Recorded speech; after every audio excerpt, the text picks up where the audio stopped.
రాష్ట్రంలో 2030 నాటికి 20,000 మెగావాట్ల విద్యుత్ ఉత్పత్తి లక్ష్యంగా నిర్దేశించుకున్నట్లు శాసనమండలిలో ఉప ముఖ్యమంత్రి బట్టి విక్రమార్క వెల్లడించారు. సభ్యులు అడిగిన ప్రశ్నకు ఆయన సమాధానమిస్తూ సౌర, పవన, గ్రీన్ హైడ్రోజన్ విద్యుత్ ఉత్పత్తిపై ప్రభుత్వం దృష్టి సారించిందన్నారు.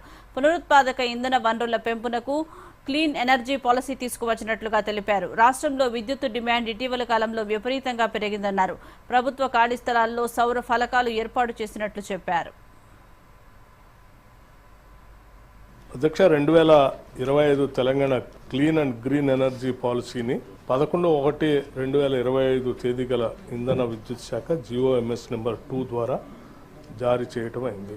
2030 ఆర్థిక సంవత్సరం నాటికి 20,000 మెగావాట్లను, 2035 ఆర్థిక సంవత్సరం నాటికి 40,000 మెగావాట్లను లక్ష్యంగా చేసుకొని పునరుత్పాదక ఇంధన వనరులు పెద్ద ఎత్తున వీలు కల్పించడానికి ఈ విధానం ఉద్దేశిస్తుంది. ప్రభుత్వం సౌర, పవన, pumped water storage, battery energy storage system, green hydrogen మొదలైన వాటిపై దృష్టి సారిస్తుంది. ఫర్మ్ అండ్ డిస్పాచబుల్ పునరుత్పాదక ఇంధనం, 24 గంటల పునరుత్పాదక ఇంధనం మరియు ఇతర ఇంధన స్టోరేజ్ సొల్యూషన్ వంటి అనుకూలమైన పరిష్కారాలను అన్వేషించడం, సింగిల్ విండో యంత్రాంగం ద్వారా క్లియరెన్స్. రైతు రుణమాఫీ దశల